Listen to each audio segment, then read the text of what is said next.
Datos agrupados. Tablas de distribución de frecuencia. Bien, una tabla de distribución de frecuencia se denomina así cuando hablamos de un conjunto de datos que se va a agrupar, pero de tipo cuantitativo. Vamos a observar a continuación que tenemos un conjunto de datos.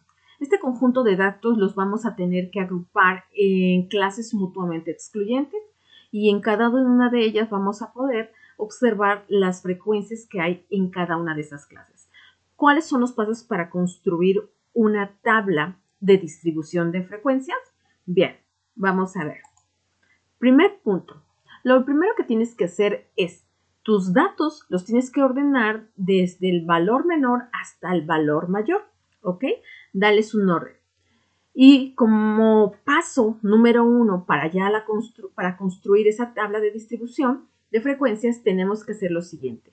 Vamos a aplicar esta siguiente reglita. La regla es de 2 a la k, donde 2 a la k tiene que el resultado que nos dé debe ser mayor que el dato o los datos que tenemos. ¿Qué quiere decir?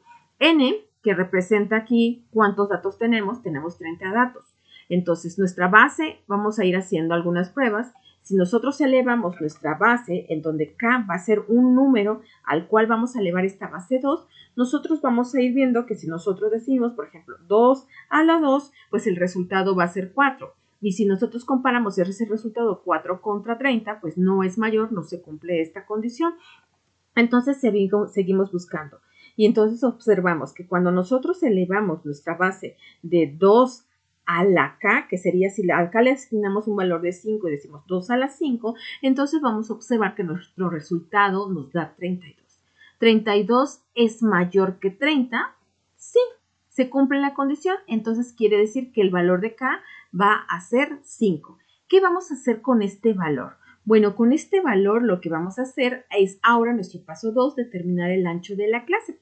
Va a estar representado por la letra I. ¿Y qué es el ancho de la clase? Bueno, no es más que sacar el rango, ¿verdad? Y el rango es el valor máximo menos el valor mínimo dividido entre ¿quién? Entre K, que es el valor que acabamos de obtener de nuestras clases.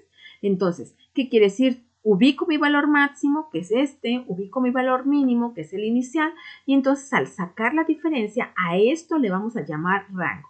Entonces, esa diferencia de 26.5 entre 5 me da un valor de 5.3. Ok, ese valor es correcto, pero ¿qué pasa? Aquí es donde tienes que prestar atención porque tienes que hacer tu primer ajuste. ¿Qué quiere decir? Una de dos. Tú lo que vas a darle es un poquito de holgura para que tus clases queden y entren todos tus valores. Y entonces, ¿qué vas a hacer? Vas a darle una holgura y puedes decir, bueno, voy a irme 5.5, ¿ok? O bien me puedo ir a un número entero.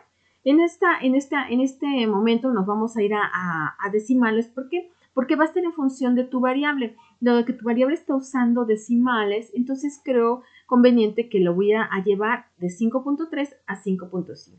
Es decir, la amplitud o ancho de mi clase tendrá este valor. ¿De acuerdo? Ok. ¿Qué hacemos? Tercer paso. El tercer paso yo ya tengo determinado mi rango, ¿verdad? Ya tengo determinado mi clase y ya tengo determinado mi amplitud de esa clase. ¿Qué es lo que voy a hacer? Bueno, ahora vas a sacar un rango primo. ¿Qué quiere decir? ¿Cómo saco ese rango primo? El ancho de tu clase, que va a ser este, ya ajustado, lo multiplicas por el número de clases. ¿Cuántas clases sacas? Sacamos 5. Esto nos da un resultado de 27.5. Ahora, sacamos la diferencia entre esos dos rangos, el rango primo y el rango original. Este es tu rango original. Sacamos esa diferencia que tenemos de 27.5 menos 26.5 y observamos que nos da una diferencia solo de una unidad. ¿Qué es lo que tenemos que hacer? Aquí presta también atención. Esta diferencia, ¿verdad? La tenemos que dividir entre 2 siempre. Este resultado es este 1. Puede que en otros casos te sea un valor distinto, ¿verdad? Siempre lo vas a dividir entre 2. Y este resultado es el que tú vas a utilizar y se lo vas a restar, ¿verdad? Se lo vas a restar a tu clase inicial. Entonces, esta parte es muy importante que prestes atención porque es la base para poder empezar a armar tu tabla de distribución de frecuencia. Entonces, son 3 pasos los que tienes que seguir, ¿verdad? Y vamos a ver cómo queda nuestra tabla de distribución de frecuencias. Tu cuarto paso consiste en lo siguiente.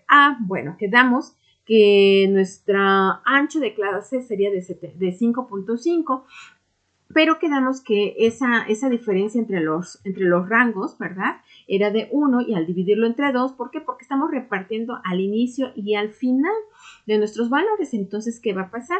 Ese 0.5 que nos daba lo vamos a restar a nuestro valor. ¿Cómo construimos nuestras clases? Bueno, nuestras clases se van a armar, ya que habíamos que eran 5, ya aquí ya las tenemos, pero esas clases van a estar determinadas por un valor que va a representar el límite inferior y el límite superior.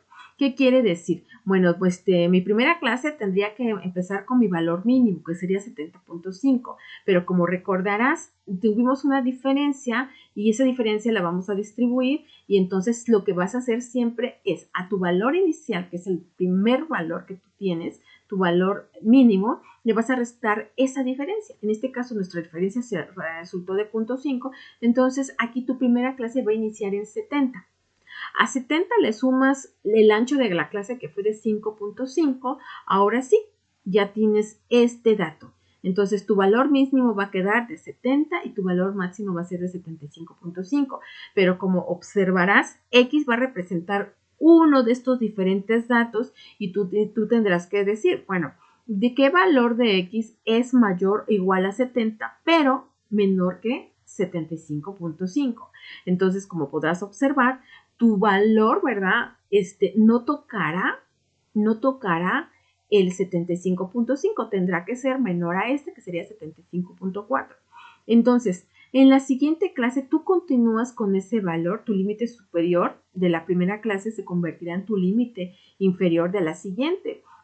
Y aquí lo que vas a ir haciendo es incrementando el ancho, ¿verdad? La misma cantidad que te dio, le sumas 5.5 y entonces te va a dar 81. Y aquí a 81 más 5.5 llegarás a este valor y a este valor le sumas otros 5.5, llegarás a 92.